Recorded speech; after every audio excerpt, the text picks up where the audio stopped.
సుమన్ టీవీలో మీ business promotions కోసం ఈ కింది నెంబర్ను సంప్రదించగలరు.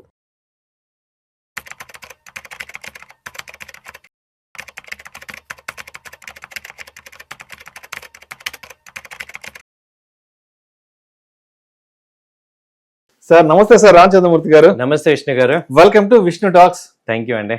సార్ రామచంద్రమూర్తి గారు, కొత్త సంవత్సరంలోకి అడుగు పెట్టేసాం కాబట్టి 2026లోకి వచ్చేసాం కాబట్టి బంగారం వెండి ధరలకి సంబంధించి ప్రతి ఒక్కరూ డిస్కషన్ చేస్తున్నారు. దానికి సంబంధించిన ఇన్ఫర్మేషన్ కోసం యూట్యూబ్లో గూగుల్లో ఒకటే మేము సెర్చింగ్ చేస్తున్నారు. 2026లో కొత్త సంవత్సరంలో బంగారం వెండి ధరలు ఎలా ఉండబోతున్నాయి, పెరుగుతాయా తగ్గుతాయా, కొనాలా వద్దా అంటూ ఒక్కటే ఆయన స్పెక్యులేషన్ నడుస్తుంది. అవునండి. ఒకప్పుడు సార్ అంటే బంగారం వెండి ధరల గురించి ఎప్పుడు మాట్లాడుకునే వాళ్ళు అంటే ఇంట్లో ఏదైనా శుభకార్యం ఉంటేనో పెళ్ళి ఉంటేనో అప్పుడు ఏదో 1-2 రోజుల ముందు మాట్లాడుకునే వాళ్ళు ఎంత ఉన్నాయి, ఏంటి అసలు సుమారుగా వెండి ఎంత ఉంది, బంగారం ఎంత ఉందని. ఈ రోజు సిచ్యువేషన్ ఎలా అయిపోయిందంటే బంగారం వెండి ధరల గురించి మాట్లాడుకోకపోతే రోజు గడవదేమో, బంగారం వెండి ధరల ముచ్చట్లు పెట్టుకోకపోతే రోజు గడవట్లేవో అన్నంతగా ఉంది సార్.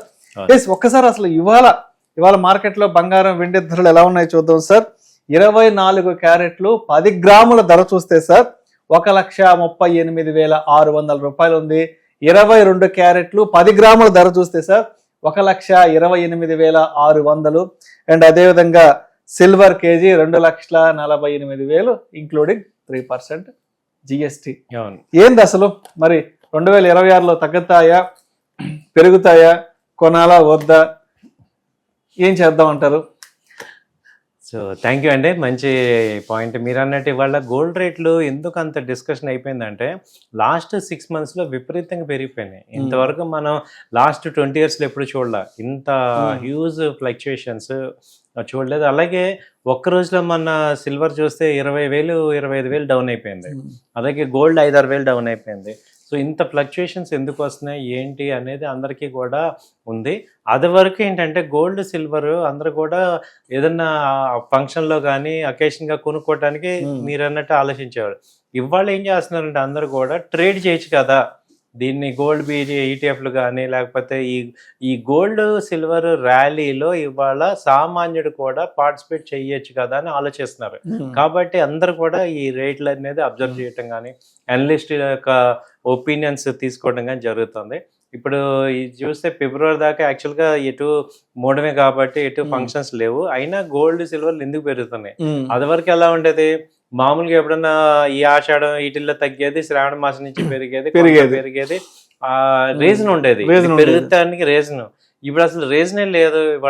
ఇవాళ కూడా 1000 points పెరిగింది. అలాగే సిల్వర్ చూసుకుంటే ఇవాళ 7,000 పెరిగింది. ఏంటి రీజన్ అని చూసుకుంటే మనం ఎప్పటికీ జరుగుతుంది ఏంటంటే ఈ యొక్క బంగారాన్ని కానీ మైనింగ్ కంట్రోల్ చేసే ఏవైతే ఉన్నాయో ఇప్పుడు చైనా మేజర్గా ఏంటంటే వరల్డ్ మొత్తం మీద 70% ప్రొడక్షన్ అక్కడే ఉంది. ఈవెన్ రేర్ ఎర్త్ మెటల్స్ కానీ కాపర్ కానీ జింక్ కానీ ఈ గోల్డ్ కానీ మైనింగ్ అంతా అక్కడ ఉంది. ఇప్పటిదాకా ఏం చేస్తుందంటే ఇక్కడ ఏం జరుగుతుంది అంటే డాలర్ అనేది బాగా ఇప్పుడు డివాల్యుయేషన్ వాల్యూ తగ్గుతుంది. దానికి అది అర్థం చేసుకుని ప్రపంచ దేశాలన్నీ కూడా గోల్డ్ కొంటున్నాయి. అంటే అంతకుముందు ఓన్లీ ఇండియాలో మనలాంటి వాళ్ళని కొనుక్కునే వాళ్ళం. ఇప్పుడు ఏంటంటే సెంట్రల్ బ్యాంక్స్ అన్ని కొంటున్నాయి కాబట్టి గోల్డ్ని రిజర్వ్ కరెన్సీ లాగా పెట్టుకొని గోల్డ్ కొంటున్నాయి. దీనివల్ల ఏమవుతుందంటే ఫిజికల్ గోల్డ్కి విపరీతమైన డిమాండ్ అవుతుంది. ఇప్పుడు ఏంటంటే దీన్ని కనుక ఇంకా గోల్డ్ రేట్లు పెరుగుతుంటాయి. ఇప్పుడు కొత్త విషయం ఒకటి మీకు చెప్పాల్సిన విషయం ఏంటంటే ఇప్పుడు ఒక రేటు కన్నా ఎక్కువ కనుక పెరిగిపోతుంటే గోల్డ్ సిల్వర్ రేట్లు అక్కడ US డాలర్కి థ్రెట్ వచ్చేస్తుంది. కాబట్టి ఇప్పుడు ఏం చేశారంటే మొన్న 20,000 ఒక్కసారిగా పట్టడానికి రీజన్ ఏంటంటే వీళ్ళు సీబాల్ట్లో కానీ యూఎస్ఏలో కానీ ఎక్స్చేంజ్లో మార్జిన్ని ఎక్కువ పెంచేశారు. అంటే వాళ్ళు ఆ మార్జిన్ పెంచడం వల్ల ఏమవుతుందంటే ఎక్కువ అమౌంట్ డిపాజిట్ చేయాలి ఒక ట్రేడ్ చేయాలంటే. కాబట్టి ఏమవుతుందంటే దానివల్ల ఎక్కువ ఫాల్ అయినాయి అన్నమాట. సో ఇప్పుడు యుఎస్ ఏం చేస్తున్నారంటే ఈ యొక్క ఎక్స్చేంజ్ రేట్స్ స్టెబిలైజ్ చేయడానికి ఇప్పుడు వాళ్ళు మార్జిన్ రేట్లు పెంచారు. దానివల్ల ఏమవుతుందంటే గోల్డ్ సిల్వర్ పెరగటం కొంత తగ్గుతుంది. సో అది స్టెబిలైజ్ అవుతుంది. సో ఇప్పుడు 2026 చూసుకుంటే ఏదైతే రష్యా కానీ ఉక్రెయిన్ కానీ వార్ కనుక క్లోజ్ అయిందంటే కొంత గోల్డ్ సిల్వర్ కామ్ అయ్యే ఛాన్సెస్ ఉన్నాయి. అలాగే సిల్వర్కి అయితే చాలా డిమాండ్ అయితే ఫిజికల్గా ఉంది, అది గ్రో అయితే కంప్లీట్గా గ్రో అయ్యే ఛాన్స్ ఉంది. గోల్డ్ అయితే స్టెబిలైజ్ అవుతుంది ఇప్పుడు, ఎందుకంటే 2700 ounce నుంచి ఇంటర్నేషనల్కి ఇప్పుడు $4,400 వెళ్ళిపోయింది నాన్ స్టాప్గా. సో కొంచెం ఇక్కడ రేంజ్లో అయ్యి అంటే అప్ ట్రెండ్ చూసుకుంటే మ్యాక్సిమం 1,50,000 దాకా రావచ్చు. డౌన్ సైడ్ అయితే 1,20,000 1,15,000 దాకా డౌన్ సైడ్ వచ్చే ఛాన్సెస్ కనపడుతున్నాయి ఈ ఇయర్లో.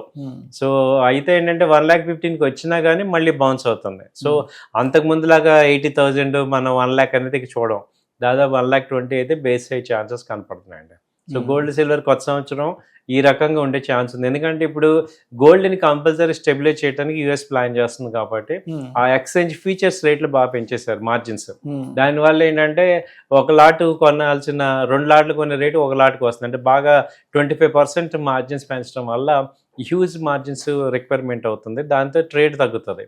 దానివల్ల ఏమవుతుందంటే ప్రైస్ ఫ్లక్చుయేషన్స్ హయ్యర్ సైడ్ తగ్గుతాయి అన్నమాట, అది జరుగుతుంది. సో ఇప్పుడు రామచంద్రమూర్తి గారు, మరి ఇప్పుడు అంటే లాస్ట్ 10-15 days వరకు 2025లో ఏంటంటే ఒక మాట వచ్చింది, 2026లో బంగారం దగ్గర దగ్గర 1,90,000 రూపాయల నుంచి 2 లక్షల వరకు బంగారం ధరలు చేరుకునే అవకాశం ఉంది అంటూ కూడా ఏదో వరల్డ్ గోల్డ్ కౌన్సిల్ వాళ్ళు కూడా దానికి సంబంధించిన వాళ్ళు కూడా మాట్లాడడం జరిగింది.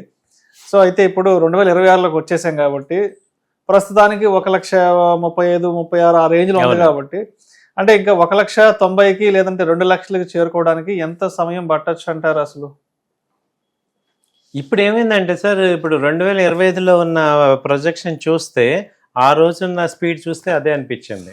అయితే ఇప్పుడు ఏమవుతుందంటే ఎక్స్చేంజ్ రెగ్యులేటరీస్ని ఇప్పుడు మార్జిన్స్ పెంచడం ద్వారా యాక్చువల్గా గోల్డ్ సిల్వర్ రేట్లు పెరిగేది ఎక్స్చేంజ్లో. సో ఎక్కువగా కోబాల్ట్ అనే లండన్లో ఉంటుంది, అలాగే యుఎస్ ఫీచర్స్, ఈ 2 మేజర్గా ట్రేడింగ్ అయ్యేవి. వీటిల్లో మార్జిన్స్ ఇప్పుడు రీసెంట్గా బాగా హైక్ చేశారు.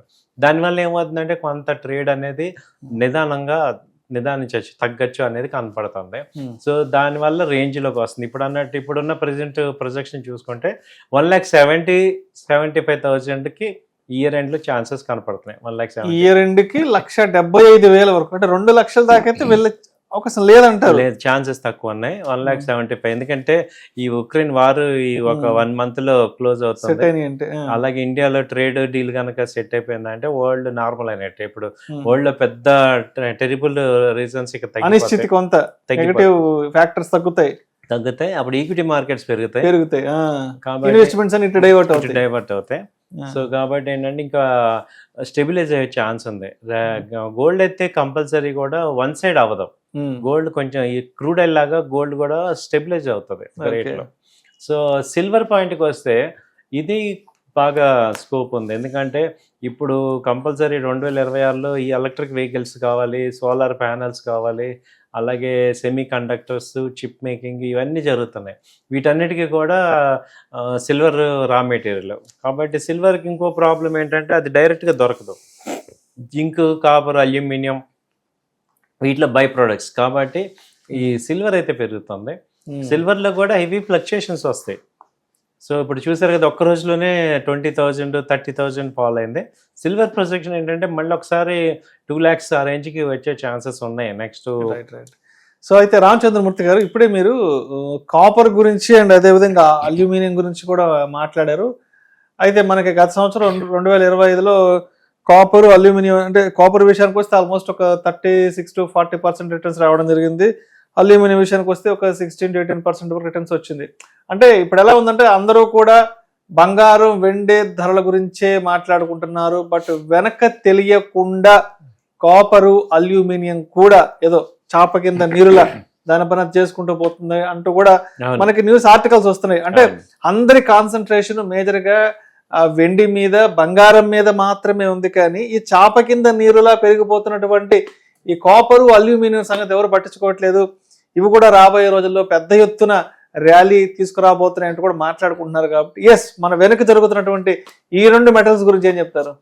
కాపర్ కానీ అల్యూమినియం కానీ ఇమ్మీడియట్గా ఏంటంటే మనకి తెలియదు, కానీ అక్కడ బయట కన్సంప్షన్లో తేడా వచ్చేస్తుంది సార్.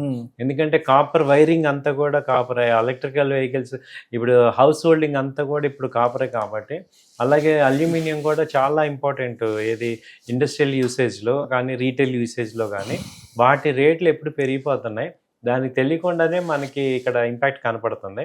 అయితే ఎక్స్చేంజ్ లో అంటే మనం గోల్డ్ సిల్వర్ లాగా ఫిజికల్ గా ఈ కాపర్ ని పెట్టుకోం, కాపర్ కానీ అల్యూమినియం ఫిజికల్ గా పెట్టుకోం కాబట్టి వాటిని సామాన్య ప్రజలు ఎవరు పట్టించుకోరు. అదేంటంటే ఇప్పుడు కాపర్ ఎక్స్చేంజ్ లో బాగా పెరిగింది, దాదాపు 30%. 900 ఉండేది కాపర్ ఇప్పుడు 1020 అలా వచ్చేసింది అనమాట. సో బాగా పెరిగినాయి రేట్లు, కాపర్ కానీ జింక్ కానీ లెడ్ కానీ ఇవన్నీ కూడా, అల్యూమినియం ఇవన్నీ పెరిగినాయి. అయితే ఏంటంటే మనకి స్టోరేజ్ ఐటమ్ కాదు కాబట్టి మనకి రీటైల్ పీపుల్కి దాని గురించి పెద్ద ఇంపాక్ట్ ఉండదు. బట్ ఫ్యూచర్స్ అదే MCX లో ట్రేడ్ చేసే వాళ్ళకైతే అది తెలుస్తుంది, బాగానే పెరుగుతుంది. సో ఇప్పుడు బంగారం వెండి అనేది ఫిజికల్ గా కొనాలి అంటే భయపడిపోతున్నారు. ఇంకా ఈ మాట్లాడితే లక్షలే, ఎక్కడ వేలన్న పదం లేదు. అంటే ఇప్పుడు కొంతమంది ఏం చేస్తున్నారంటే సరే ఇప్పుడు మనం ఫిజికల్ ఆర్నమెంట్ కొనలేము, ఆ గోల్డ్ బిస్కెట్స్ గోల్డ్ కాయిన్ కొనే సినిమా మనకు లేదు, మనలాంటి కామన్ మ్యాన్ అనుకుంటారు, అంత మనకు లేదు. కాబట్టి ఏదైనా ఒక చిన్న చిన్న అమౌంట్స్ ద్వారా ఈ గోల్డ్ మ్యూచువల్ ఫండ్స్ ETFలు లేదంటే సిల్వర్ ETFల్లో ఇన్వెస్ట్ చేసుకుంటే బాగుంటుంది అనుకుంటున్నారు. కాబట్టి సో మరి ప్రత్యామ్నాయంగా ఉన్నటువంటి ఈ ఇన్వెస్ట్మెంట్స్ గురించి ఏం చెప్తారు? సిల్వర్ ETFs కానీ గోల్డ్ ETFs కానీ బాగా మూవ్మెంట్ అవుతున్నాయి సార్, ట్రేడింగ్ బాగా అవుతున్నాయి. కాబట్టి షార్ట్ టర్మ్ గా మనం కొనలేమనే వాళ్ళందరికీ ఇది ఒక మంచి ఆపర్చునిటీ కింద తీసుకోవచ్చు, వాళ్ళు దీనిలో చేసుకోవచ్చు. సిల్వర్ ETF గోల్డ్ ETF బాగానే ఉంటాయి. అవి ఇమీడియట్ గా ఎక్స్చేంజ్ ట్రేడెడ్ ఫండ్స్ కాబట్టి ఇమీడియట్ గా లిక్విడేట్ కూడా చేసుకోవచ్చు, వాళ్ళు అమ్మేయాలనుకుంటే అమ్మేయచ్చు. దానివల్ల ఏంటంటే మీకు అడ్వాంటేజ్ ఏంటంటే మనము గోల్డ్ బిస్కెట్ కొని షాప్కి వెళ్ళి మళ్ళీ వాళ్ళతో అమ్మేటప్పుడు కొనేటప్పుడు ఎక్కువ రేట్ చెప్తున్నారు, అమ్మేటప్పుడు తక్కువ రేట్ తీసుకుంటారు. ఆ ఫ్లక్చుయేషన్స్ మనకి ఉన్నాయి. దీనిలో అలా ఉండదు, డైరెక్ట్గా మార్కెట్ రేట్ డిసైడ్ చేస్తుంది కాబట్టి మనం మోసపోయేది ఏమి ఉండదు. ఈ తరగని ఇవన్నీ చాలా అక్కడ చేస్తారు అనమాట, మా డెలివరీ ఆన్ టైం ఎవరు ఇవన్నీ ఉంటాయి ఫిజికల్గా. సో కాబట్టి ఈ డిజిటల్గా బాగానే ఉంది. అలాగే డిజిటల్గా కూడా యాప్స్లో కూడా 1 గ్రామ్ గోల్డ్ 1 గ్రామ్స్ అలా కొనుక్కోవచ్చు.